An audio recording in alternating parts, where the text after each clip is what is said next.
जय श्री कृष्ण। आज मैं आपसे एक ऐसा सवाल करने जा रहा हूं जो शायद आपने अपने दिल में कभी ना कभी जरूर पूछा होगा। क्यों कुछ लोग दूसरों को दर्द देते हैं, धोखा देते हैं, अन्याय करते हैं और फिर भी उनका जीवन आराम से चलता है? तो क्या इस संसार में न्याय नहीं है? क्या भगवान उन्हें देख नहीं रहे? तो फिर इंसान को बुरे कर्म की सजा कब मिलती है? यह सवाल बहुत पुराने हैं और शायद मानव के अस्तित्व जितने ही पुराने, लेकिन इसका जवाब भी उतना ही गहरा और सूक्ष्म है। आज मैं आपको इस प्रश्न का एक ऐसा उत्तर देने जा रहा हूं जो केवल शब्दों का नहीं बल्कि अनुभव और आध्यात्म का भी है। और साथ ही हम सुनेंगे कुछ ऐसी कहानियां जो इस बात को समझने में हमारी मदद करेंगी। तो चलिए इस यात्रा की शुरुआत करते हैं। हर कर्म का फल तय है, लेकिन वह फल तुरंत मिले, कुछ समय बाद मिले या अगले जन्म में मिले, यह निर्भर करता है उस कर्म की प्रकृति और उस व्यक्ति के जीवन पथ पर। बुरे कर्मों का फल अक्सर तब मिलता है जब व्यक्ति अपने कर्मों को तुच्छ समझकर, और उस जीवन की ऐसी घटनाएं होती हैं जो आत्मा को झकझोर देती हैं और इंसान अपने कर्मों पर विचार करने लगता है। अगर कोई व्यक्ति जीवन भर बुरे कर्म करता रहा और उसे इस जन्म में कोई बड़ी सजा नहीं मिली, तो वे कर्म उसका पीछा नहीं छोड़ते। वे अगले जन्म में दुर्भाग्य, गरीबी, रोग, रिश्तों में टूटन, आत्मिक शांति की कमी जैसे रूप में सामने आते हैं। कभी कभी व्यक्ति को अपनी गलती का एहसास तब होता है जब सुधार का कोई मौका नहीं बचता। यह मानसिक कष्ट इतना बड़ा होता है कि वह सजा से भी अधिक पीड़ादायक हो सकता है, समय चाहे या आज हो या कल।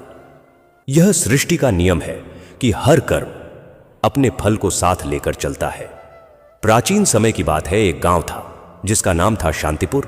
शांतिपुर नगर के मध्य में एक विशाल प्राचीन पीपल का वृक्ष अपनी शाखाएं फैलाए नगरवासियों को छाया प्रदान करता था, मानो वह नगर का मौन प्रहरी हो। यही नगर के सबसे प्रतिष्ठित और संपन्न व्यक्तियों में से एक थे। सेठ लाला राम जी का नाम उनके स्वभाव के सर्वथा अनुरूप था। एक साहूकार थे, अर्थात वे लोगों को आवश्यकता पड़ने पर धन उधार दिया करते थे। परंतु उनका साहूकारी का व्यवसाय नगर के अन्य लोभी साहूकारों से सर्वथा भिन्न था। उनके पास केवल शांतिपुर नगर के निवासी ही नहीं, बल्कि दूर दराज के गांवों, कस्बों और यहां तक कि पड़ोसी राज्यों से भी लोग अपनी विपत्ति में आर्थिक सहायता की आस लेकर आते थे। वे असीम दयालु थे।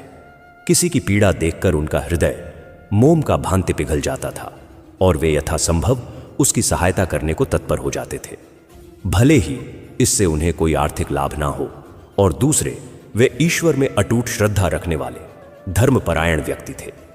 प्रतिदिन प्रातःकाल और सायंकाल पूजा अर्चना करना, दान पुण्य में अपनी आय का एक निश्चित भाग लगाना और सत्संग में सम्मिलित होना उनकी दिनचर्या का अभिन्न अंग था। एक बार की बात है, इसी शांतिपुर नगर से कुछ कोस की दूरी पर स्थित एक अन्य नगर से दो कुख्यात ठग, जिनका नाम था नटवरलाल और भोलानाथ, किसी कारणवश इस गांव के पास से गुजर रहे थे।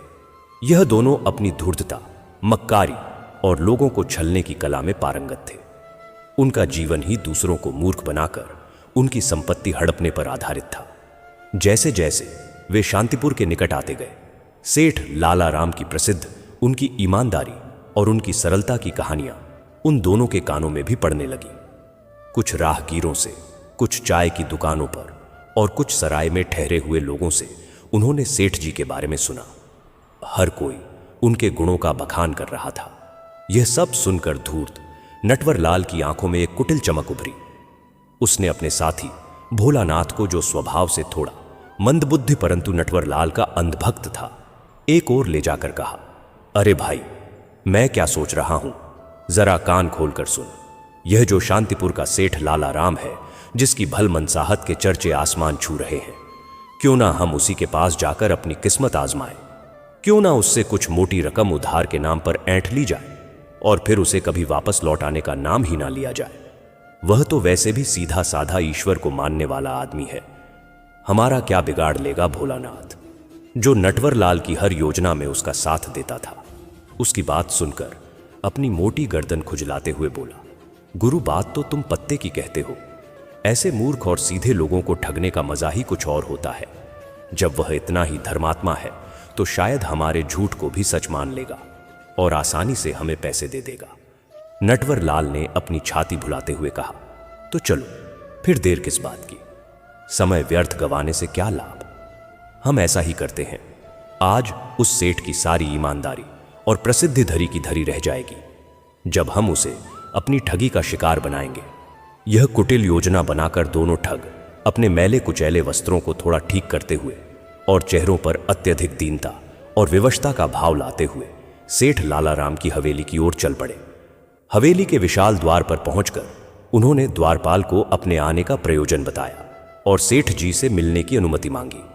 कुछ ही देर में उन्हें अंदर बुला लिया गया। सेठ अपने बैठक खाने में एक साधारण सी गद्दी पर बैठे कुछ हिसाब किताब देख रहे थे। उनके मुख पर वही चिड़ परिचित सौम्य मुस्कान। दोनों ठगों ने अत्यंत नाटकीय ढंग से सेठ जी के चरणों में लगभग गिरते हुए प्रणाम किया।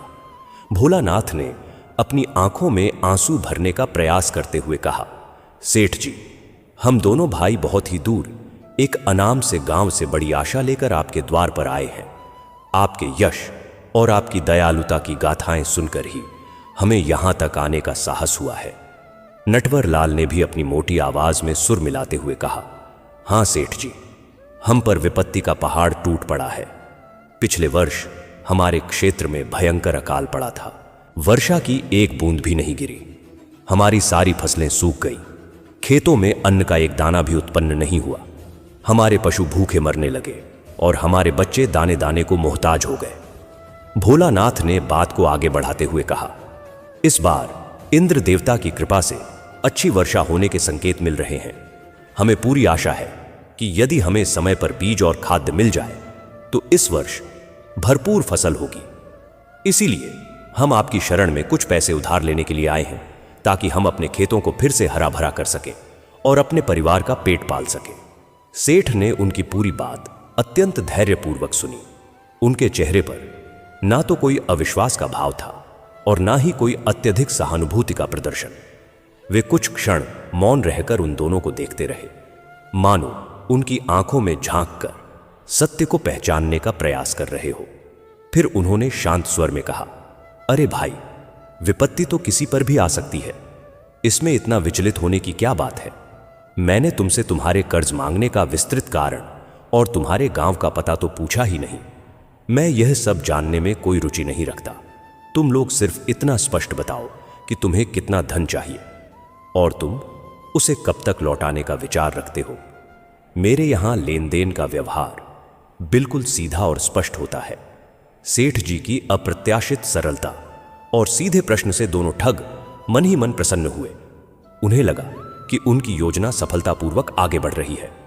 भोलानाथ ने तुरंत कहा, सेठ जी, आपकी महानता की जितनी प्रशंसा सुनी थी, आप उससे भी बढ़कर हैं। हमें बहुत अधिक धन नहीं चाहिए, बस 3 लाख की आवश्यकता है और यह कर्ज हम जैसे ही हमारी फसल कटेगी और अनाज बिकेगा, बहुत ही शीघ्र आपको ब्याज समेत लौटा देंगे। सेठ लालाराम ने अपनी कलम उठाते हुए कहा, ठीक है, 3 लाख तो कोई बहुत बड़ी रकम नहीं है, परंतु भाई, तुमने कहा कि बहुत ही जल्दी लौटा देंगे। उस जल्दी की कोई मियाद, कोई निश्चित अवधि तो होगी या नहीं। बिना किसी निश्चित समय सीमा के मैं तुम्हें यह कर्ज नहीं दे सकता। यह मेरे सिद्धांतों के विरुद्ध है। प्रत्येक लेन देन में स्पष्टता होनी चाहिए। सेठ की अमियाद वाली बात सुनकर नटवरलाल के धूर्त मस्तिष्क में एक और मक्कारी भरी योजना कौंधी। उसने सोचा कि यदि कोई ऐसी समय सीमा बता दी जो व्यावहारिक ही ना हो तो सेठ या तो मना कर देगा या फिर उनकी ठगी का शिकार बन जाएगा। उसने अत्यंत धूर्ततापूर्ण और मक्कार भरे स्वर में, मानो कोई बहुत गढ़ दार्शनिक बात कह रहा हो, बोला, सेठ जी, आप तो ज्ञानी पुरुष हैं। आप जानते ही हैं कि कर्ज तो कर्ज ही होता है, एक ऐसा भार जो आत्मा पर बोझ बनकर रहता है। हम तो चाहते हैं कि यह बोझ इसी जन्म में उतर जाए, परंतु यदि दुर्भाग्यवश विधि का विधान कुछ और हुआ और हम इस जन्म में यह कर्ज नहीं चुका पाए तो क्या हुआ। हम वचन देते हैं कि अगले जन्म में, चाहे किसी भी योनि में हो, आपका यह कर्ज ब्याज समेत अवश्य चुका देंगे। यह कहते हुए नटवरलाल ने भोलानाथ की ओर देखकर आंख मारी, जिसका अर्थ था कि देखो मेरी चतुराई। नटवरलाल को भी अपने गुरु की इस अद्भुत सूझ पर गर्व हुआ। दोनों मन ही मन सेठ की प्रतिक्रिया की प्रतीक्षा करने लगे, यह सोचकर कि अब तो सेठ या तो उन्हें डांट कर भगा देगा या फिर उनकी इस बेहुदा बात पर हंस देगा। परंतु सेठ के चेहरे पर ना तो क्रोध आया और ना ही हंसी। वे कुछ क्षण गंभीर मुद्रा में सोचते रहे। फिर उन्होंने एक गहरी सांस ली और अत्यंत शांत स्वर में कहा, ठीक है, तुम्हारी बात में भी एक प्रकार की सच्चाई है। कर्म का लेखा तो जन्म जन्मांतर तक पीछा करता है। मुझे तुम्हारी इस बात पर और तुम्हारी नियत पर पूरा विश्वास है। यदि तुम इस जन्म में ना चुका सको तो अगले जन्म में दे देना मुझे कोई आपत्ति नहीं है। फिर उन्होंने अपने मुंशी, जो पास ही में वही खातों में व्यस्त थे, उनको आवाज दी, मुंशी जी, जरा इधर आइए। इन दोनों सज्जनों के नाम का एक नया खाता खोलकर इन्हें 3 लाख नकद दे दीजिए और वहीं में यह स्पष्ट रूप से लिख लीजिए कि मूलधन और उस पर लगने वाला ब्याज या पूरी रकम, यह दोनों अगले जन्म में लौट आएंगे। मुंशी जी, जो वर्षों से सेठ जी के साथ काम कर रहे थे और उनके हर व्यवहार से परिचित थे, यह सुनकर भौचक के रह गए। उनके हाथ से कलम छूटते छूटते बची। वे अविश्वास से सेठ जी की ओर देखते हुए बोले, लेकिन सेठ जी, यह आप क्या कह रहे हैं? अगले जन्म में कर्ज की वापसी यह तो। सेठ ने मुंशी जी को बीच में ही टोकते हुए दृढ़ता से कहा, लेकिन कुछ नहीं मुंशी जी, आप व्यर्थ में अपनी टांग बीच में ना अड़ाइए। जैसा मैंने कहा है ठीक वैसा ही कीजिए। इन दोनों को धन दे दीजिए और इनके कहे अनुसार ही खाते में दर्ज कर लीजिए।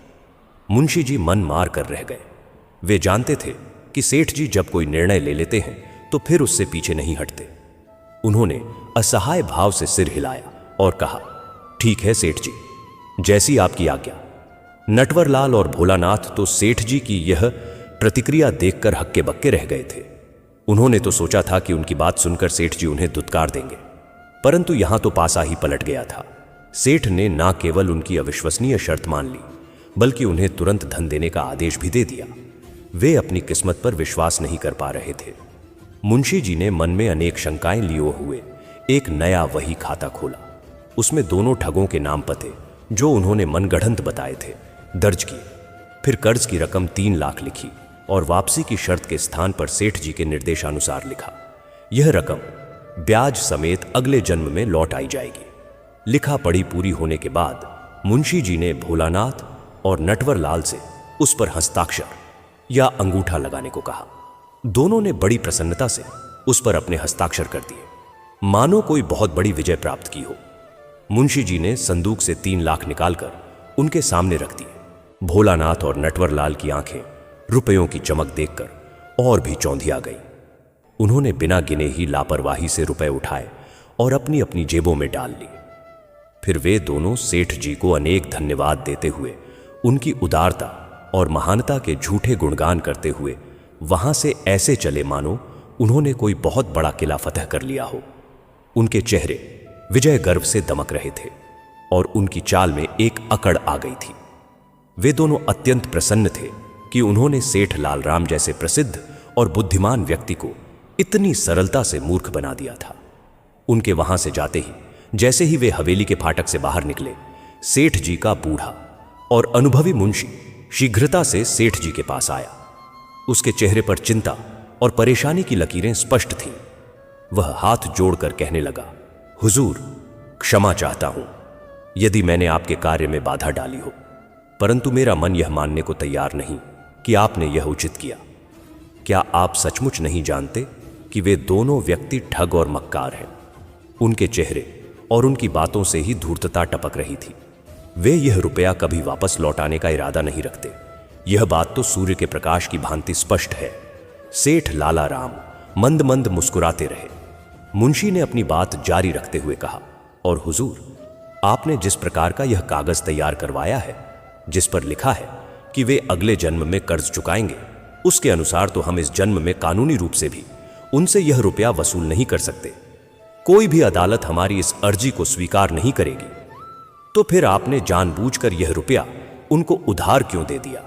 यह तो सीधे सीधे अपने धन को कुएं में फेंकने जैसा है। मुंशी जी की आवाज में निराशा और खींच दोनों का पुट था। सेठ ने एक गहरी सांस ली और मुंशी जी के कंधे पर हाथ रखते हुए स्नेहपूर्वक कहा, मुंशी जी, आप व्यर्थ ही इतने चिंतित हो रहे हैं। मैं यह सब जानते बूझते हुए ही किया है। मैं उनकी आंखों में छिपी धूर्तता और उनके मन में पल रहे कपट को भली भांति पड़ चुका था। परंतु यह बात तुम्हें अभी तुरंत समझ में नहीं आएगी। इसके लिए तुम्हें वक्त आने का इंतजार करना होगा। जब सही समय आएगा तो मैं तुम्हें इसका रहस्य अवश्य समझाऊंगा। फिर कुछ रुककर गंभीर स्वर में सेठ जी ने कहा, फिर भी मेरी एक बात को तुम गांठ बांध कर रख लो। मुंशी जी, कर्ज, किसी भी प्रकार का कर्ज, चाहे वह धन का हो, वस्तु का हो या किसी के एहसान का हो, वह कर्म के समान होता है। जैसे इस जन्म में किए गए अच्छे या बुरे कर्मों का फल अगले जन्मों में भी मनुष्य को भोगना पड़ता है, ठीक उसी प्रकार इस जन्म में लिया गया कर्ज या किया गया कोई अधूरा कर्म अगले जन्म में भी मनुष्य के साथ जुड़ा रहता है और उसी के अनुसार उसे अपना जीवन भोगना पड़ता है। यह प्रकृति का अटूट नियम है। परंतु सेठ जी की यह गढ़ और दार्शनिक बातें मुंशी जी के पल्ले कुछ भी नहीं पड़ी। उन्हें तो बस यही लग रहा था कि सेठ जी ने अपनी उदारता और भोलेपन में 3 लाख लुटा दिए हैं। वे निराश होकर चुपचाप अपने काम में लग गए। परंतु उनके मन में सेठ जी के इस कार्य को लेकर उथल पुथल मची रही। उधर दोनों ठग भोलानाथ और नटवरलाल शांतिपुर की सीमा से बाहर निकलकर खुशी खुशी अपनी राह पर चले जा रहे थे। उनके पेट में हंसी के मारे बल पड़ रहे थे। भोलानाथ ने अपने पेट पर हाथ फेरते हुए कहा, वाह गुरु, मान गए। तुम्हारी बुद्धि को वास्तव में यह सेठ तो हमारी उम्मीद से भी कहीं ज्यादा मूर्ख और भोला निकला। मैं तो सोच रहा था कि वह अगले जन्म वाली बात सुनकर हमें धक्के मारकर गालियां देकर अपनी हवेली से भगा देगा और शायद नगर कोतवाल को भी बुला लेगा। लेकिन उस बुद्धू ने तो बिना किसी आनाकानी के इतनी बड़ी रकम पूरे 3 लाख हमें कर्ज में दे दी। नटवरलाल ने अपनी मूंछों पर ताव देते हुए कहा, अरे भोला, यह तो कुछ भी नहीं। उस मूर्ख ने तो इतना भी नहीं सोचा कि अगले जन्म में यह उधार भला कौन चुकाएगा, और अगर चुकाएगा भी तो हमें कैसे ढूंढेगा? क्या वह यमराज के वही खाते में हमारा नाम पता लिखवाएगा? दोनों ठग जोर जोर से हंसने लगे। उनकी हंसी में सेठ की सरलता का उपहास और अपनी सफलता का अहंकार मिश्रित था।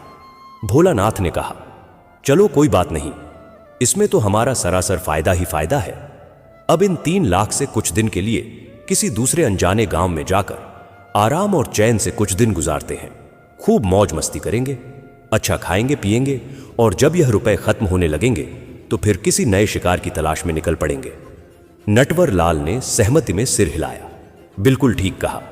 अब कुछ समय के लिए इस सेठ और शांतिपुर को भूल जाते हैं। यह सोचकर दोनों ठग अपनी धुन में मस्त आगे की योजनाओं पर विचार करते हुए तेजी से कदम बढ़ाते हुए वहां से आगे चल पड़े। उन्हें इस बात का किंचित भी आभास नहीं था कि उनके इस कर्म का परिणाम कितना शीघ्र और किस विचित्र रूप में उनके सामने आने वाला है। अगले दिन शाम होते होते लगभग 50 कोस की दूरी तय करने के बाद दोनों ठग एक नए अपरिचित गांव में पहुंचे। गांव छोटा सा था और चारों ओर खेतों से घिरा हुआ था।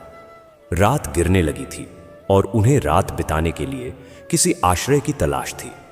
उन्होंने गांव में इधर उधर घूमकर कोई धर्मशाला या सराय ढूंढने का प्रयास किया, परंतु उस छोटे से गांव में ऐसी कोई सुविधा उपलब्ध नहीं थी। अंततः कुछ देर भटकने के बाद उन्हें गांव के एक छोर पर एक साधारण सा मिट्टी का बना हुआ किसान का घर दिखाई दिया। घर के बाहर एक दीपक टिमटिमा रहा था। उन्हें जल्दी ही एक ठिकाना मिल ही गया। यह एक किसान का घर था। दोनों ने हिम्मत करके दरवाजा खटखटाया। कुछ देर बाद एक अधेड़ आयु का परिश्रमी दिखने वाला किसान हाथ में लालटेन लिए बाहर आया।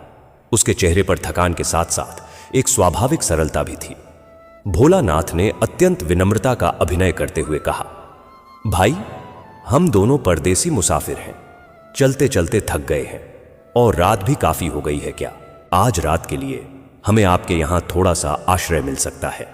हम कहीं भी बाहर दालान या बरामदे में सोकर रात काट लेंगे।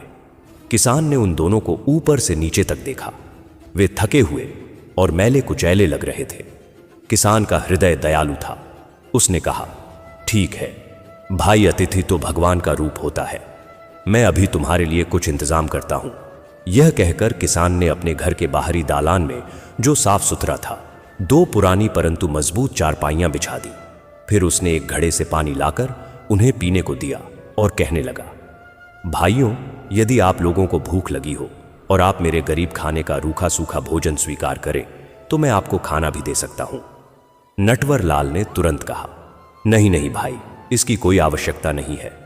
फिलहाल तो हमें भूख नहीं है। आपने हमें इस अंधेरी रात में अपने घर में रुकने के लिए आश्रय दिया, इतना ही हमारे लिए बहुत है।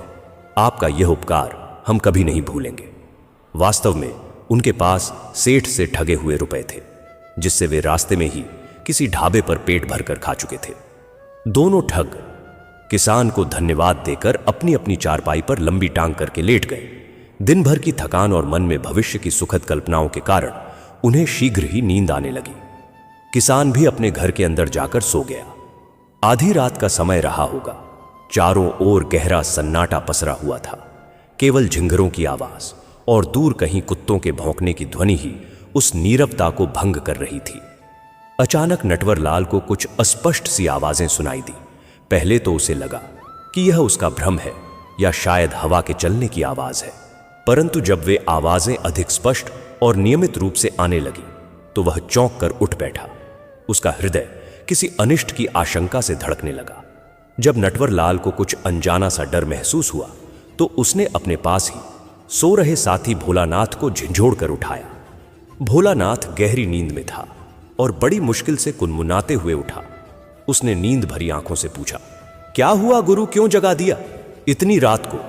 भोलानाथ ने फुसफुसाते हुए कहा, गुरु चुप रहो और ध्यान से सुनो। मुझे लगता है कि आसपास कोई ना कोई है। मुझे कुछ अजीब सी आवाजें सुनाई दे रही हैं, जैसे कोई बातें कर रहा हो, परंतु यह समझ में नहीं आ रहा कि यह कौन बोल रहा है और इतनी रात गए यहां क्या कर रहा है। दोनों ठग कान लगाकर उन रहस्यमयी आवाजों को ध्यान से सुनने लगे। आवाजें बहुत धीमी थीं, परंतु स्पष्ट रूप से वार्तालाप जैसी प्रतीत हो रही थी। दोनों बोलने वाले की तलाश में अत्यंत सावधानी से अपनी चारपाई से उठे और दबे पांव इधर उधर देखने लगे। चांदनी रात थी, परंतु हल्की धुंध भी छाई हुई थी। उन्होंने दालान के चारों ओर घर के पिछवाड़े और आसपास के खेतों तक में नजर दौड़ाई, लेकिन आसपास तो क्या, दूर दूर तक उन्हें कोई भी मनुष्य दिखाई नहीं दिया। वे हैरान थे कि आखिर यह आवाजें कहां से आ रही हैं। हां, कुछ दूरी पर किसान के आंगन के एक कोने में, जहां कुछ चारा पड़ा था, 2 बैल बंधे हुए खड़े थे। वे चुपचाप जुगाली कर रहे थे। पहले तो उनका ध्यान उन बैलों की ओर नहीं गया, परंतु जब कोई और स्रोत ना मिला तो उन्होंने उन बैलों की ओर अधिक ध्यान से देखा। और जैसे ही उन्होंने ध्यान से उन बैलों की तरफ देखा और उनकी बातों को सुना, वे पूरी तरह से आश्चर्यचकित और भयभीत होकर वहीं के वहीं जड़वत हो गए। उनके रोंगटे खड़े हो गए और मुंह खुले के खुले रह गए।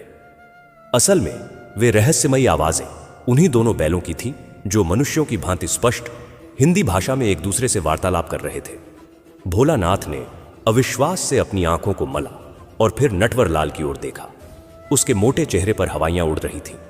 उसने कांपती हुई आवाज में कहा, गुरु गुरु, मैं कोई सपना तो नहीं देख रहा, या मैं पागल हो गया हूं। यह बैल और यह मनुष्यों की बोली में बातें कर रहे हैं। ऐसा तो मैंने कभी कहानियों में भी नहीं सुना।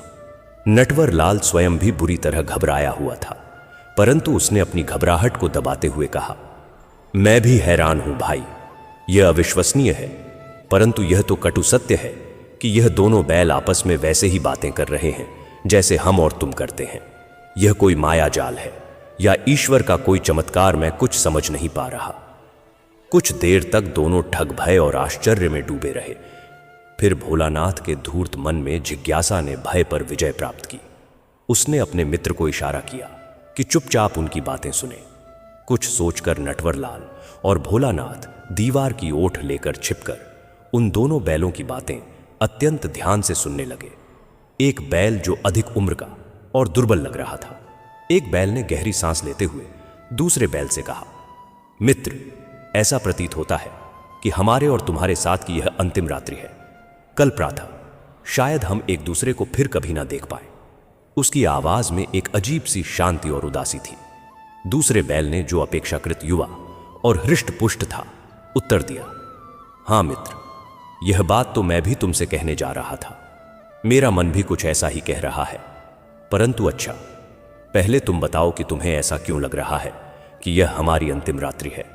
पहले बैल ने कहा, वह इसीलिए दोस्त कि अपना जो यह वर्तमान मालिक है, यह किसान, इससे पिछले जन्म में जब मैं एक मनुष्य था, मैंने 1 लाख उधार लिए थे। दुर्भाग्यवश उस जन्म में मैं वह कर्ज चुका नहीं पाया और मेरी मृत्यु हो गई। सो उस अधूरे कर्म और ना चुकाए गए कर्ज के फलस्वरूप इस जन्म में मुझे बैल की योनि मिली और इसी किसान के घर जन्म लेना पड़ा। पिछले कई वर्षों से महीनों तक उसके हल और गाड़ी में जुटकर रात दिन परिश्रम करके मैंने तिल तिल करके वह 500 का कर्ज चुकाया है। कल मेरा श्रम और मेरी सेवा मिलाकर ठीक 1 लाख की कीमत पूरी हो जाएगी और जैसे ही मेरा कर्ज उतरेगा, मैं सवेरे होते ही इस बैल के शरीर को त्याग दूंगा, अर्थात मर जाऊंगा और इस योनि से मुझे मुक्ति मिल जाएगी।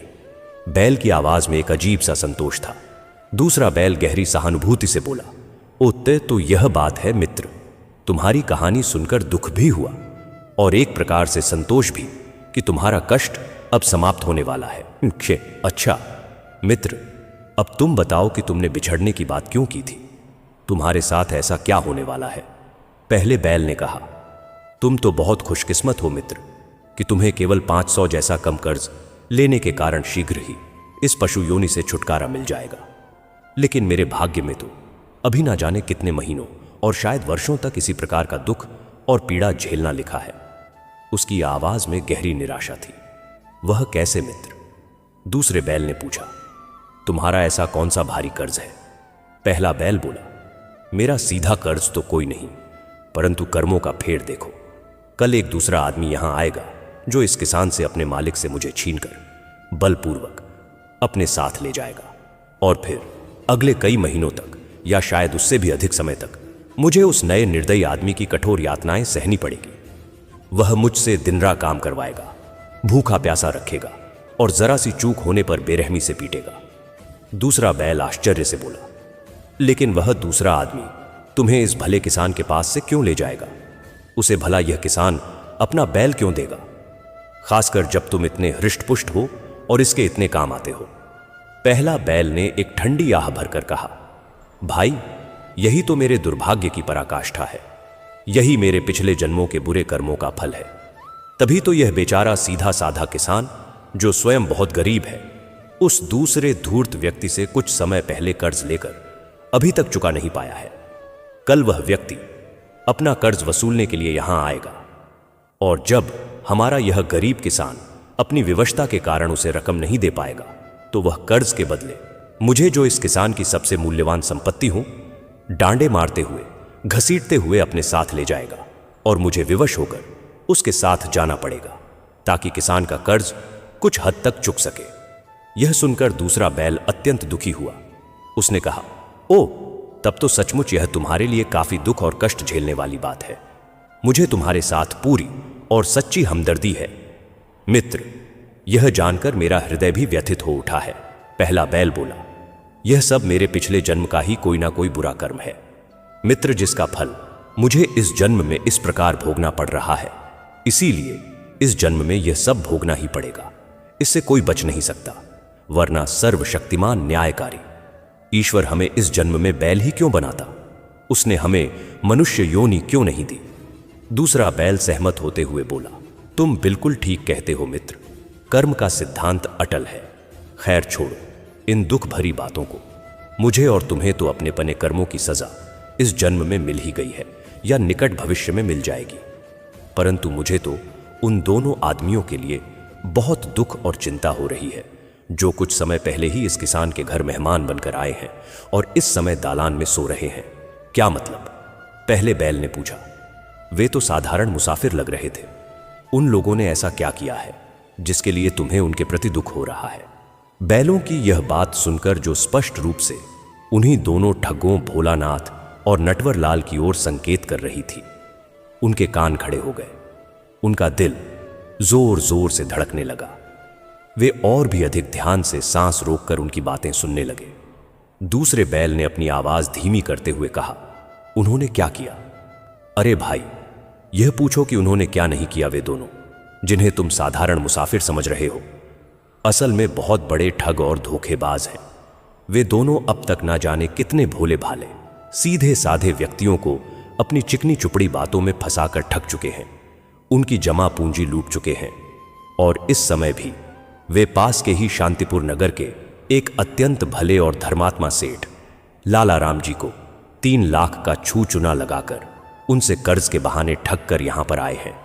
वे सोच रहे हैं कि उन्होंने सेठ को मूर्ख बना दिया और अब वे कभी पकड़े नहीं जाएंगे। यह सुनकर पहले बैल ने गहरी चिंता व्यक्त करते हुए कहा, ओ, यह तो बहुत ही बुरा किया उन्होंने। सेठ तो देवता तुल्य व्यक्ति हैं, उनके साथ है ऐसा छल। तब तो उन्हें यह 3 लाख का भारी कर्जा चुकाने के लिए अगले जन्म में निश्चित रूप से उस सेठ का गद्दा या कोई और बोझ ढोने वाला पशु बनना पड़ेगा और उन्हें तब तक उस योनि में कष्ट भोगना पड़ेगा जब तक कि पाई पाई का हिसाब चुकता ना हो जाए। उन बैलों की यह स्पष्ट और भयानक भविष्यवाणी सुनकर छुट्टन और नटवरलाल का तो जैसे होश ही उड़ गया। उनके पैरों के नीचे से जमीन खिसक गई, उनके शरीर पसीने से तरब बतर हो गए और वे भय के मारे कांपने लगे।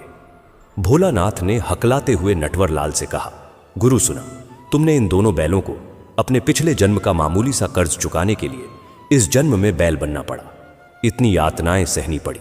हाँ, और हमें सेठ का इतना बड़ा 3 लाख का कर्ज जो हमने जानबूझकर ठगी से लिया है, उसे चुकाने के लिए अगले जन्म में गधा गधा बनना पड़ेगा और ना जाने कितने वर्षों तक बोझा ढोना पड़ेगा, मार खानी पड़ेगी। भोलानाथ की आंखों में आंसू आ गए। 3 लाख जो स्वयं भी अंदर तक हिल गया था। उसने किसी तरह अपने आप को संभालते हुए कहा, नहीं भाई, यह मैं कदापि नहीं होने दूंगा। अब मैं सेठ शांति प्रसाद का वह कर्ज एक क्षण भी अपने सिर पर नहीं रखूंगा। मैं उनके सारे पैसे ब्याज समेत इसी जन्म में वापस कर दूंगा और आज से, अभी से मैं यह ठगी और धोखेबाजी का धंधा हमेशा हमेशा के लिए छोड़ दूंगा। मैं संकल्प लेता हूं कि बाकी का सारा जीवन मैं मेहनत मजदूरी करके ईमानदारी की रोटी कमाऊंगा और दीन दुखियों की सेवा में गुजार दूंगा, ताकि मेरे इस जन्म में किए गए सारे पाप इसी जन्म में धुल जाएं और मुझे अगले जन्म में गधा बनने से मुक्ति मिल सके। बबलू की आवाज में दृढ़ निश्चय था। भोलानाथ ने भी तुरंत सहमति जताते हुए कहा, हां गुरु, तुम बिल्कुल ठीक कह रहे हो, मैं भी तुम्हारे साथ हूं। हम दोनों सुबह होते ही पहली किरण के साथ वापस शांतिपुर जाएंगे और सेठ जी को उनका 1-1 रुपया लौटा देंगे। और मैं भी कसम खाता हूं कि आज के बाद कभी किसी के साथ ठगी नहीं करूंगा, बल्कि मेहनत और ईमानदारी से अपना जीवन यापन करूंगा। इसके बाद वे दोनों ठग अपनी चारपाइयों पर आकर लेट तो गए, परंतु उनकी आंखों से नींद कोसों दूर थी। सोने के बाद भी उन्हें चैन नहीं था। सारी रात उन्हें अपने सपने में वहीं दोनों बैल सेठ का क्रोधित चेहरा और स्वयं को गधे के रूप में बोझा ढोते हुए ही दिखाई दे रहे थे। वे बार बार डर कर उठ बैठते थे।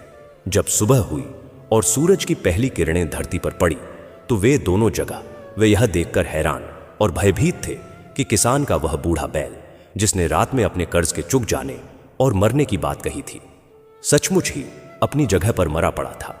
किसान उसके पास बैठा रो रो कर दुखी हो रहा था, क्योंकि वह बैल उसके लिए केवल एक पशु नहीं बल्कि परिवार के सदस्य जैसा था और उसकी रोजी रोटी का सहारा भी। भालानाथ ने कांपती आवाज में नटवरलाल से कहा, गुरु देखो, उन दोनों बैलों की बातें बिल्कुल सच निकली। उनमें से तो एक ने सचमुच दम ही तोड़ दिया। वह अपने मालिक के पिछले जन्म के कर्ज से पूरी तरह मुक्ति पा चुका है। छुट्टन ने भी गहरी सांस लेते हुए कहा, हां भोलानाथ, यह देखकर तो मेरा विश्वास और भी पक्का हो गया है कि कर्म का लेखा जोखा अटल होता है। हमें अब एक क्षण भी व्यर्थ नहीं गंवाना चाहिए। अब भी कुछ ही देर गुजरी थी। वे दोनों किसान को सांत्वना देने का साहस भी नहीं जुटा पाए थे कि तभी वहां पर एक गुस्सैल और कठोर दिखने वाला आदमी आया।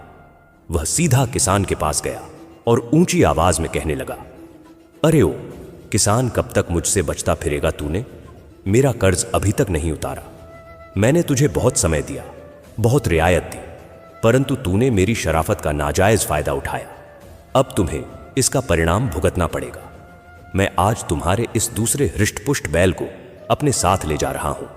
इसे बेचकर मैं अपने कर्ज की वसूली करूंगा। किसान गिड़गिड़ाते हुए बोला, सेठ जी, मुझ पर रहम करो। मैं जल्दी ही आपका कर्जा पाई पाई समेत उतार दूंगा।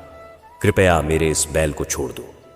देखो तो सही, मेरा एक बैल तो पहले से ही आज सुबह मर चुका है। मुझ गरीब पर इतनी बड़ी विपत्ति आ पड़ी है। मुझ पर कुछ तो दया करो। परंतु उस आदमी ने किसान की दीनता पर बिल्कुल भी दया नहीं दिखाई। वह क्रूरतापूर्वक किसान के दूसरे जीवित बैल को मोटे डंडे से मारते हुए खींचते हुए अपने साथ ले गया। किसान असहाय होकर देखता रह गया और फूट फूट कर रोने लगा। यह सारी हृदय विदारक घटना दोनों ठग नटवरलाल और भोलानाथ अपनी आंखों से देख रहे थे। बैलों की रात की बातचीत का एक एक शब्द उनके कानों में गूंज रहा था।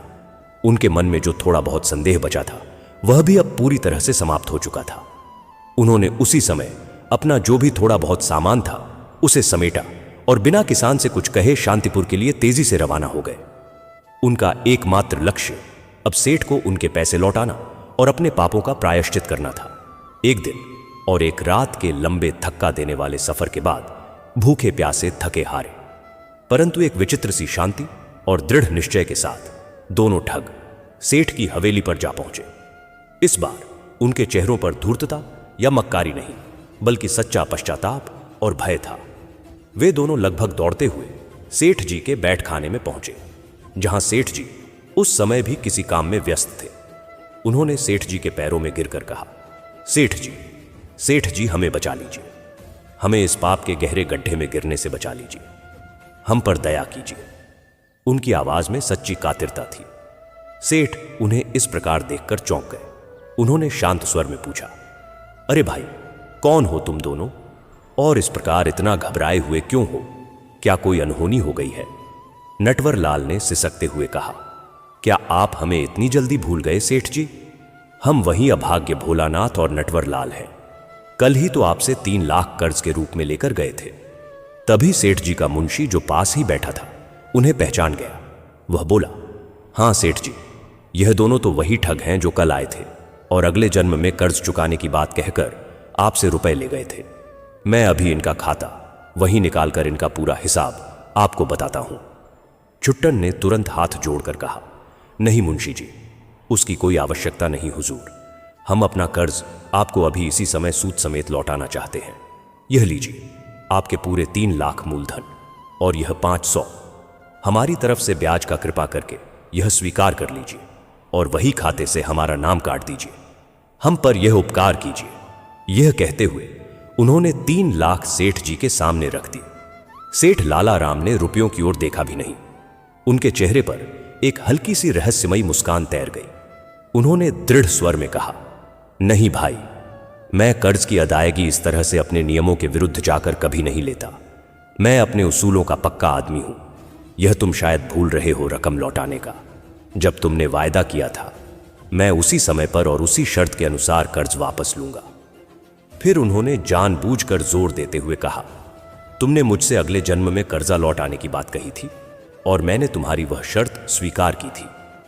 अब मैं वह कर्ज अगले जन्म में ही लूंगा, उससे पहले 1 पाई भी स्वीकार नहीं करूंगा।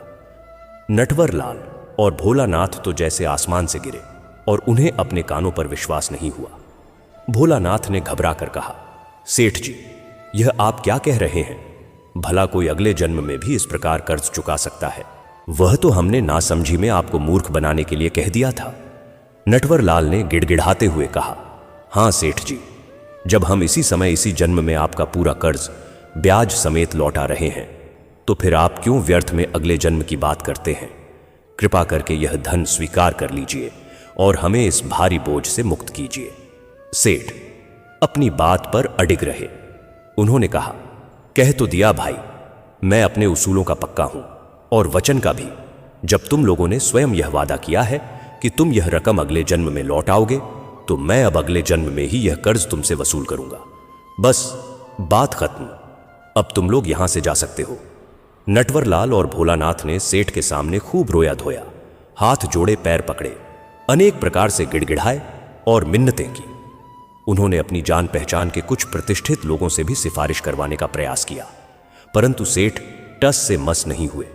उन्होंने उनकी एक ना सुनी और बिना रकम लिए उन्हें अपनी हवेली से बाहर निकाल दिया। दोनों दोस्त अत्यंत दुखी और निराश मन से वहां से चल पड़े। उनकी समझ में नहीं आ रहा था कि आखिर वे इस विचित्र कर्ज से मुक्ति कैसे पाएंगे। सेठ जी का रुपया उनके पास होते हुए भी वे कर्जदार बने हुए थे। यह एक ऐसी स्थिति थी जिसकी उन्होंने कभी कल्पना भी नहीं की थी। उन्हें अब गधे की योनि का भय और भी अधिक सताने लगा था। भटकते भटकते निराशा और हताशा में डूबे हुए वे लोग नगर के बाहर एक घने जंगल में पहुंच गए। वहां पर एक विशाल वट वृक्ष के नीचे उन्हें एक तेजस्वी महात्मा ध्यान मग्न अवस्था में बैठे दिखाई दिए। उनके मुख पर अपूर्व शांति और तेज था। दोनों ने महात्मा जी के चरणों में प्रणाम किया और अपनी व्यथा सुनाने की अनुमति मांगी। जब महात्मा ने उन दोनों से उनकी परेशानी का विस्तृत कारण पूछा तो दोनों ने बिना कुछ छिपाए आदि से अंत तक सारी बात अपने ठगी के इरादे से लेकर बैलों की बातचीत और सेठ जी के इनकार तक सच सच उनको बता दी। महात्मा जी ने उनकी पूरी बात सुनकर कुछ देर तक आंखें मूंदे रखीं, फिर मुस्कुराते हुए बोले, बेटा, कर्म की गति बड़ी गहन और विचित्र होती है।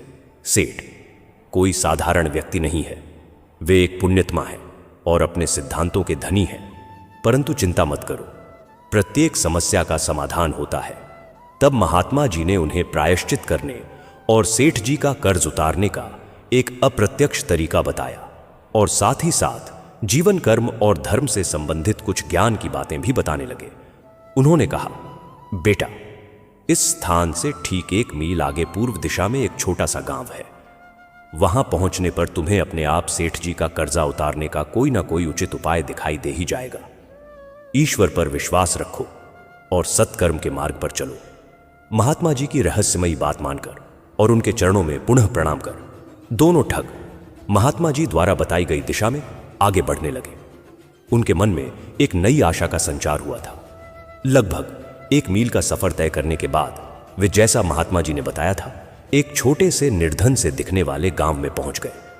उस गांव में प्रवेश करते ही उन्हें जो दृश्य दिखाई दिया वह अत्यंत दयनीय था।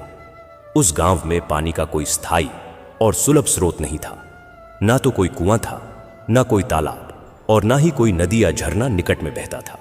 इसीलिए पूरे गांव में पानी के लिए त्राहि त्राहि मची हुई थी। स्त्रियों और बच्चों को पीने के पानी की जरूरत पूरी करने के लिए हर रोज 5 कोस दूर किसी अन्य गांव या नदी तक पैदल जाना पड़ता था। उनके घड़े अधिकतर खाली ही रहते थे और उनके चेहरे पानी की कमी से मुरझाए हुए थे। भूमि सूखी और बंजर पड़ी थी। वहां की यह दशा देखकर नटवरलाल के दिमाग में एकाएक उन तेजस्वी साधु की बात कौंध गई कि तुम्हें अपने आप उपाय दिखाई दे जाएगा।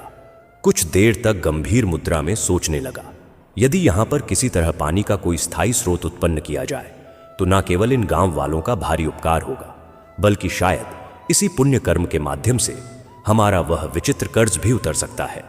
उसने तुरंत भोलानाथ को, जो गांव की दुर्दशा देखकर दुखी हो रहा था, उत्साहित होकर कहा, अरे गुरु, मुझे लगता है कि सेठ का वह अनोखा कर्ज उतारने के लिए मेरे दिमाग में एक बहुत ही उत्तम उपाय आ गया।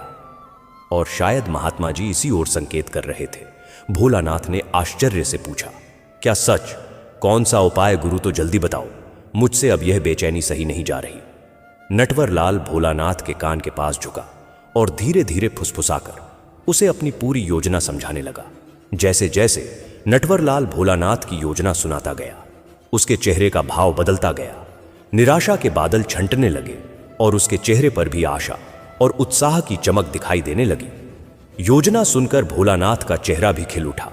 दोनों ने बिना समय गवाए उस योजना पर कार्य करना आरंभ कर दिया।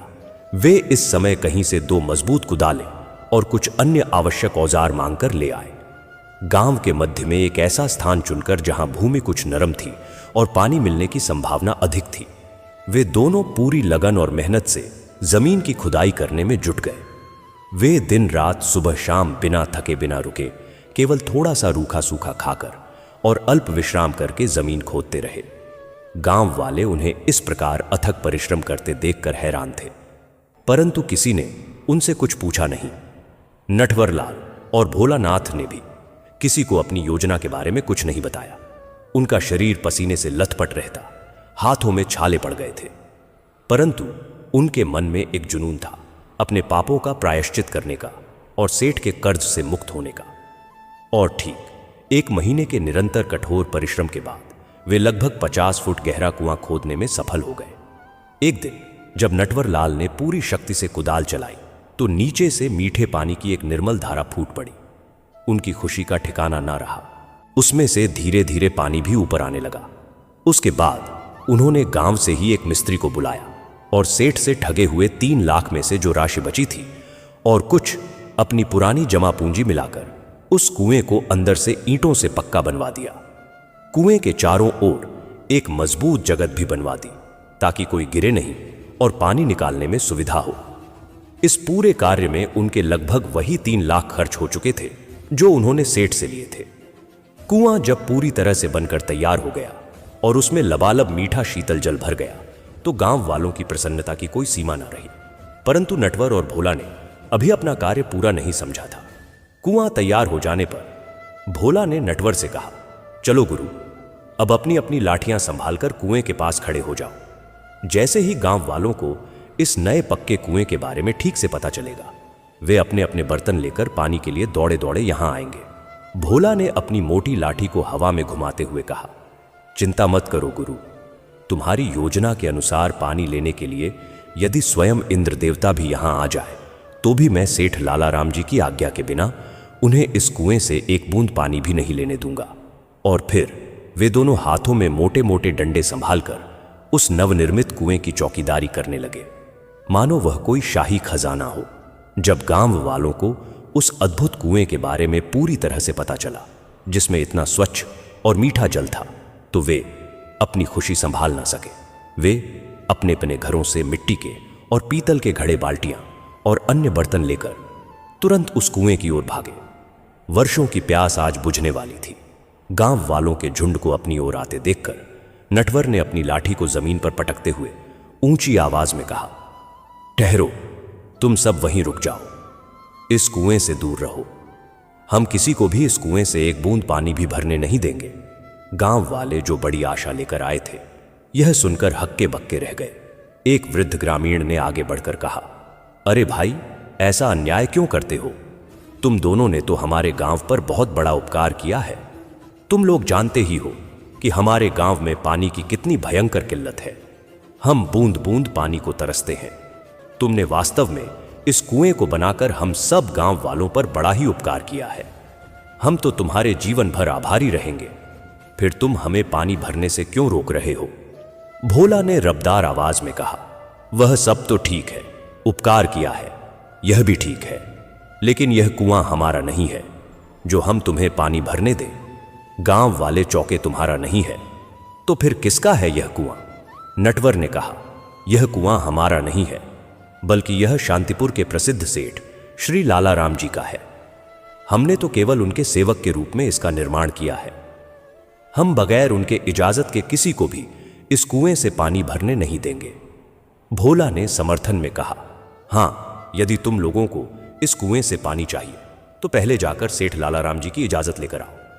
यदि वे आज्ञा देंगे तो हमें कोई आपत्ति नहीं होगी। गांव वाले निराश हो गए, परंतु उनमें आशा की एक किरण अभी भी बाकी थी। उन्होंने आपस में सलाह मशवरा किया और फिर एक प्रतिनिधि मंडल बनाकर, जिसमें गांव के मुखिया और कुछ अन्य सम्मानित व्यक्ति शामिल थे, सेठ जी से मिलने के लिए शांतिपुर की ओर चल पड़े। पूरे गांव वाले जब सेठ के हवेली पर पहुंचे तो सेठ जी उन्हें देखकर कुछ हैरान हुए। गांव के मुखिया ने हाथ जोड़कर सेठ जी से विनती करते हुए कहा, दुहाई हो सेठ जी, हम पर रहम कीजिए, हम बड़ी आशा लेकर आपके द्वार पर आए हैं। सेठ ने शांत भाव से पूछा, क्या हुआ भाइयों, आप लोग इतने परेशान क्यों लग रहे हो और मुझसे ऐसी दुहाई क्यों मांग रहे हो? क्या जाने अनजाने में मैंने आप लोगों का कुछ बिगाड़ा है या कोई अपराध किया है? तब गांव वालों ने मुखिया के नेतृत्व में अपने गांव में पानी की भीषण समस्या, फिर 2 अपरिचित व्यक्तियों द्वारा एक अद्भुत कुआं बनाने और फिर उस कुएं को सेठ जी का बताकर उन्हें पानी भरने से रोकने की सारी बातें विस्तार से उन्हें कह सुनाई। अंत में मुखिया ने कहा, सेठ जी, अब आप ही हमारे अन्नदाता हैं। आप ही हमें अपने उस कुएं से पानी लेने की आज्ञा दे दीजिए, ताकि हमारे और हमारे बच्चों के प्राण बच सकें और हमारे सारे दुख दूर हो सके। हम आपके इस उपकार को जन्म जन्मांतर तक नहीं भूलेंगे। सेठ गांव वालों की पूरी बात सुनकर अत्यंत आश्चर्यचकित और कुछ भ्रमित भी हुए। उन्होंने कहा, आप लोगों को कोई बहुत बड़ी गलतफहमी हो गई है। भाइयों, मैंने आप लोगों के गांव में कोई कुआं नहीं बनवाया है। मेरा तो आपके गांव में कभी आना जाना भी नहीं हुआ।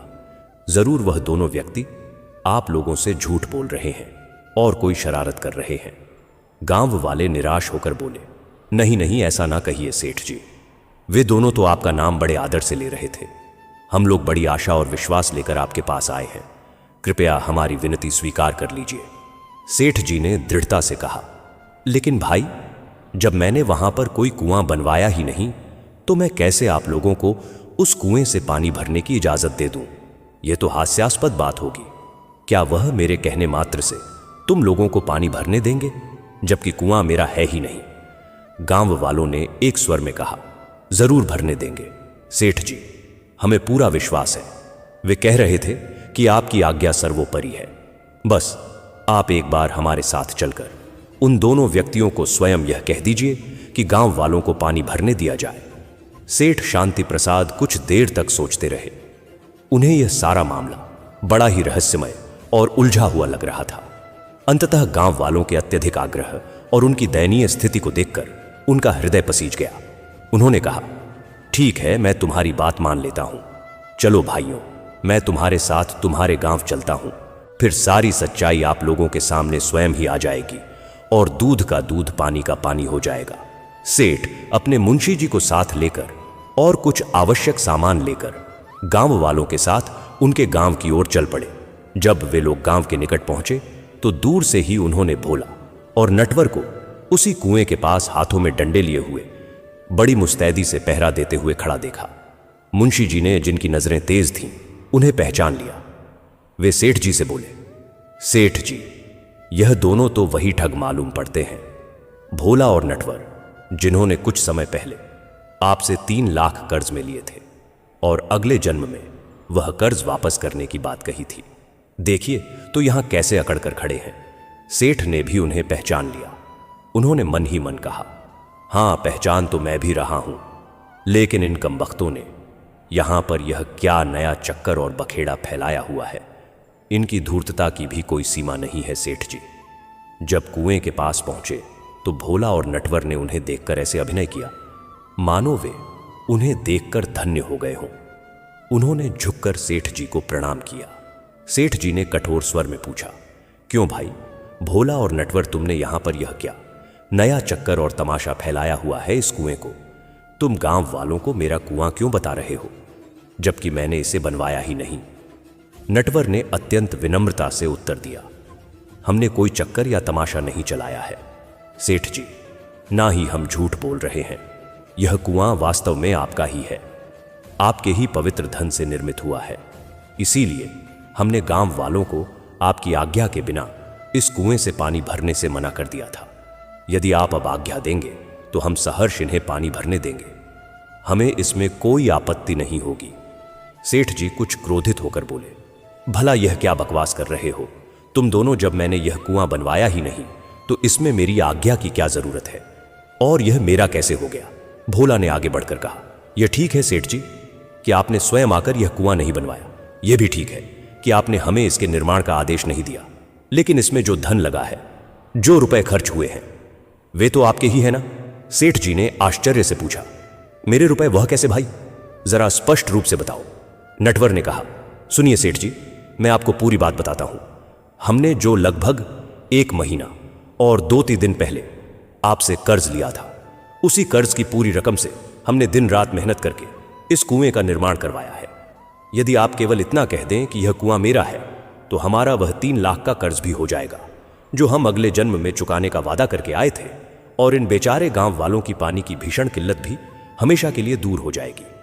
1 पंथ 2 काज। सेठ जी, सेठ लाल राम, उनकी यह चतुराई भरी बात सुनकर अवाक रह गए। वे समझ गए कि इन दोनों ने बड़ी ही बुद्धिमानी से उन्हें धर्म संकट में डाल दिया है। कुछ क्षण चुप रहने के बाद उन्होंने कहा, नहीं, मैं इस कुएं को किसी भी हालत में अपना नहीं कह सकता। यह मेरे सिद्धांतों के विरुद्ध होगा। मैंने तुम्हें जो कर्ज दिया था वह वायदे के मुताबिक मैं तुमसे अगले जन्म में ही लूंगा, इस जन्म में नहीं। यह सुनकर भोला और नटवर ने मानो चिंता का अभिनय करते हुए कहा, तो ठीक है सेठ जी, यदि आप इसे अपना नहीं मानते तो हम भी किसी को इस कुएं से 1 बूंद पानी लेने नहीं देंगे, चाहे यह सारे गांव वाले हमारे सामने पानी के बिना तड़प तड़प कर मर क्यों ना जाए। हम इस कुएं पर अपना अधिकार भी नहीं जता सकते। क्योंकि यह आपके पैसे से बना है। भोला ने आगे कहा, हां सेठ जी, अच्छी तरह से सोच लीजिए। यदि यह बेचारे लोग बिना पानी के मर गए तो इसका सारा पाप और दोष आपके ही सिर पर होगा, क्योंकि आपके एक हां कहने से इनकी जान बच सकती है। और यदि आप इसे अपना कुआं कहकर इन्हें पानी लेने की आज्ञा दे देंगे तो इनका सारा पुण्य और इनकी सारी दुआएं भी आपको ही मिलेंगी। अब निर्णय आपके हाथ में है। उन दोनों की यह मार्मिक और तर्कपूर्ण बात सुनकर और यह विचार करके कि यदि उनकी जिद के कारण इतने सारे निर्दोष लोग प्यासे मर गए तो इसका पाप उन्हें ही लगेगा, गांव वाले भी सेठ जी के पैरों में गिरकर उनसे कुएं को अपना कहने और पानी लेने की आज्ञा देने के लिए गिड़गिड़ाने लगे। हां सेठ जी, कह दीजिए, हम पर दया कीजिए। चारों ओर से यही आवाजें आने लगी। सेठ एक विचित्र उलझन में पड़ गए। एक ओर उनके सिद्धांत थे, उनका वचन था, और दूसरी ओर इतने सारे मनुष्यों के प्राण और पुण्य कमाने का अवसर था। कुछ देर तक गहरे चिंतन में डूबे रहने के बाद उनके मुख पर एक हल्की सी मुस्कान आई। वे बोले, ठीक है भाई, तुम दोनों चालाक इंसान आज जीते और मैं हारा। मैं तुम्हारे इस अद्भुत तर्क और तुम्हारी इस युक्ति के सामने नतमस्तक हूं। आज से इस कुएं को मैं अपना मानता हूं और तुम दोनों को तुम्हारे उस 3 लाख के कर्ज से पूरी तरह मुक्त करता हूं। जाओ गांव वालों को कह दो कि वे जी भरकर इस कुएं से पानी ले सकते हैं। यह सुनते ही गांव वाले खुशी से झूम उठे। वे सेठ की जय कार्य के नारे लगाते हुए अपने अपने घरों से बर्तन लाने के लिए दौड़ पड़े। कुएं पर उत्सव जैसा माहौल हो गया। जब गांव वाले चले गए तो सेठ ने भोला और नटवर की ओर देखकर कहा, भाई यह सब तो ठीक है। जिस अद्भुत चालाकी और बुद्धिमानी से तुमने मेरे वसूलों को, मेरे सिद्धांतों को बिना तोड़े एक प्रकार से उनका सम्मान करते हुए मेरा कर्ज लौटाया है, उसके लिए मैं तुम दोनों के दिमाग की दाद देता हूं, तुम्हारी प्रशंसा करता हूं। लेकिन मुझे इस बात पर बहुत आश्चर्य हो रहा है कि तुम दोनों जो पहले मेरे पास कर्ज के बहाने मुझे ठगने और लूटने के इरादे से आए थे, अचानक मेरा कर्जा लौटाने के लिए इतने उतावले क्यों हो गए? तुम्हारे इस हृदय परिवर्तन का क्या कारण है? नटवर ने हाथ जोड़कर कहा, यह ठीक बात है सेठ जी कि हम प्रारंभ में आपको एक मूर्ख और भोला सेठ समझकर आपको लूटना चाहते थे और हमने वैसा किया भी। परंतु बाद में हमारी आंखें एक ऐसी घटना से खुल गई जिसने हमारे जीवन की दिशा ही बदल दी। तब भोला ने किसान के घर ठहरने रात में बैलों की रहस्यमयी बातचीत सुनने, एक बैल के मरने, दूसरे के छिन जाने और उन सब घटनाओं से उत्पन्न भय और पश्चाताप की पूरी कहानी बिना कुछ छिपाए सेठ और मुंशी जी को विस्तार से सुना दी। सारी कहानी सुनकर सेठ और मुंशी जी दोनों ही स्तब्ध रह गए। सेठ जी ने गहरी सांस लेते हुए कहा, सचमुच कर्म की गति अपरंपार है और ईश्वर की लीला विचित्र है। उसने तुम्हें सही मार्ग दिखाने के लिए कैसा अद्भुत संयोग रचा। कुछ ही देर में सारे गांव वाले अपने अपने बर्तन लेकर वहां कुएं पर आए और खुशी खुशी एक दूसरे की मदद करते हुए पानी भरने लगे।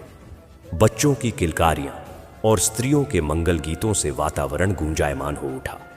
अब पूरा गांव खुश था।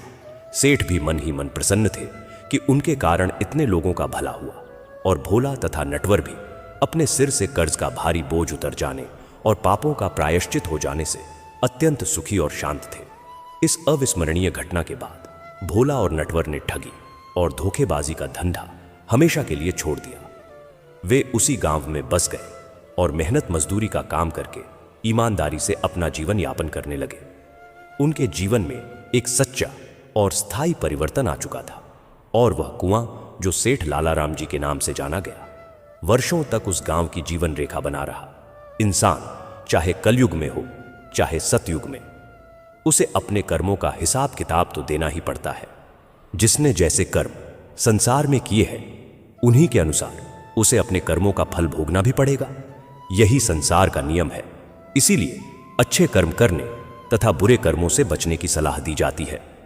भगवान के घर में देर है पर अंधेर नहीं, यह कहावत हम बचपन से सुनते आ रहे हैं, क्योंकि हमारे बड़ों ने हमें जो बताया हमने मान लिया। लेकिन क्या है इसका सही अर्थ, यह आपने अपने जीवन के अनुभवों से सीखा होगा। क्या होता है जब भगवान किसी व्यक्ति के कर्मों के हिसाब किताब पर आते हैं? समझिए एक छोटी सी कहानी से। 2 व्यक्ति मरने के बाद भगवान की अदालत में पहुंचे। जहां उनके कर्मों का हिसाब किताब होना था। भगवान ने चित्रगुप्त को कहा, मृत्युलोक से इन दोनों व्यक्तियों के हिसाब किताब के चौपड़े लेकर आओ। दोनों व्यक्तियों के हिसाब का चौपड़ा लाया गया। देखने पर मालूम पड़ा कि जो व्यक्ति अभी बेईमान है वह पहले बहुत ही ईमानदार हुआ करता था। उसने इतने अच्छे कर्म किए थे, इतनी ईमानदारी रखी थी कि बहुत बड़ा भाग्य उसको प्राप्त होना था। लेकिन उसके भाग्य प्राप्ति से पहले अंतिम परीक्षा, उस परीक्षा के आने पर उसने अपना धीरज खो दिया और वहां से उसने अपने जीवन का रास्ता बदल दिया और बेईमानी वाला जीवन अपना लिया। अब जो भाग्य उसे मिलने वाला था वह कम होते होते इतना कम रह गया कि एक बटुआ ही मिला जिसमें केवल 10,000 थे। देखा जाए तो वैसे उसके नसीब में क्या था? बेईमानी का रास्ता अपनाने से उसका प्रारब्ध प्रभावित हो गया। इसीलिए भगवान चाहकर भी उसे कुछ अधिक नहीं दे सकते थे, क्योंकि विधि के विधान के आगे भगवान भी विवश है। अब बारी आई दूसरे व्यक्ति की जो बेहद ईमानदार था। जब उसका हिसाब निकाला तो देखा गया कि वह पहले बहुत ही बेईमान था। उसकी बेईमानी के कारण उसे बहुत कड़ी सजा होने वाली थी। लेकिन सजा प्राप्त करने के पहले उसको जीवन में सुधरने का अंतिम मौका मिला। उसने वह मौका ले लिया और ईमानदारी वाली जीवन शैली को अपनाते हुए खुद को सुधार लिया। तो उसकी सारी सजा भी क्षीण होते होते सिर्फ एक कांटा चुभने जितनी रह गई। उसे जो कांटा चुभा वह उसकी ईमानदारी का फल नहीं था, बल्कि उसके पूर्व बेईमानी वाले जीवन की इतनी ही सजा बची रह गई थी। भगवान हर बुरे व्यक्ति को भी सुधरने का मौका देता है और हर अच्छे व्यक्ति की अच्छाई की परीक्षा भी लेता है। संसार में आज कई लोग कहते हैं कि बेईमानी से जीवन जियो तो मौज करोगे, लेकिन यह मौज थोड़े समय का है, क्योंकि जैसे ही पुण्य का फल क्षीण होगा उसके बाद जो भोगना होगा वह बेहद मुश्किल होगा। जैसे दिन के बाद रात आती है, वैसे ही अच्छे कर्मों का फल हमें निश्चित रूप से मिलता है।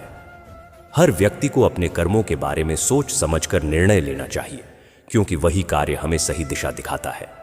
प्रकृति का नियम है कि दिन के बाद रात और रात के बाद दिन आता है। यह चक्र निरंतर चलता रहता है। इसी प्रकार यह भी एक निश्चित नियम है कि अच्छे कर्मों का फल अच्छा और बुरे कर्मों का फल बुरा हमें निश्चित रूप से मिलता है, चाहे उसमें कितना भी समय क्यों ना लगे। इस अटल नियम को ध्यान में रखते हुए प्रत्येक व्यक्ति को अपने कर्मों के बारे में अत्यंत सावधानी और विवेक से निर्णय लेना चाहिए। कोई भी कार्य करने से पहले उसके संभावित परिणामों पर विचार करना चाहिए। हमें स्वयं से पूछना चाहिए कि क्या यह कार्य धर्म और नैतिकता के अनुसार है? क्या इससे किसी का अहित नहीं होगा? जब हम सोच समझकर विवेकपूर्वक अपने कर्मों का चुनाव करते हैं तो वे कर्म ही हमें जीवन में सही दिशा दिखाते हैं और हमें उन्नति और कल्याण की ओर ले जाते हैं। दोस्तों, आज के लिए इतना ही। वीडियो को लाइक और शेयर करके एक प्यारा सा कमेंट्स करना ना भूलें। आपके एक लाइक और शेयर से यह ज्ञान और भी लोगों तक पहुंच सकता है और उनके जीवन में भी सकारात्मक बदलाव ला सकता है।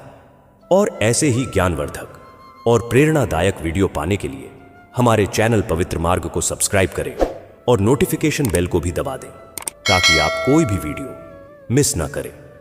अपना और अपने प्रियजनों का ख्याल रखिएगा। धन्यवाद।